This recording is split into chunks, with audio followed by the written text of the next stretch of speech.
चुके हैं, वो भी आज तक अमाउंट रिलीज नहीं कर रहे हैं सर।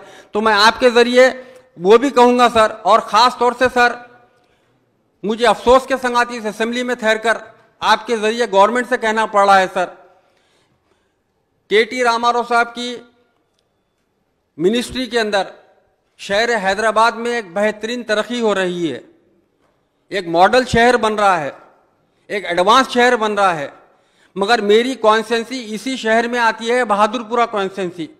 2016 के अंदर के.टी. रामाराव साहब के संगात एक फाउंडेशन स्टोन रखा गया था बहादुरपुरा फ्लाईओवर ब्रिज का।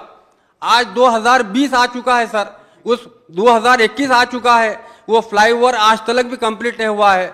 मुझे अफसोस के संगात आपके जरिए इस हुकूमत से कहना पड़ रहा है, जब आप तरक्की हाईटेक सिटी, गच्चीबौली, माधवपुर इस इलाकों में आप एक बेहतरीन काम कर रहे हैं, तो पुराने शहर को क्यों नजरअंदाज कर रहे हैं सर आप? वहां की आवाम में बेचैनी है, वहां की आवाम में एक तकलीफ है सर। इस फ्लाईओवर से, ये नेशनल हाईवे 7 है सर बेंगलुरु का, क्या बोलते तो ज्यादा ओवरलोडेड है, पब्लिक का हैवी ट्रांसपोर्ट है, वहां पर हैवी पब्लिक है, आने का जाने का रास्ता है, वहां पर कई तकलीफों से मेरी कॉन्स्टिट्यूंसी के लोगों को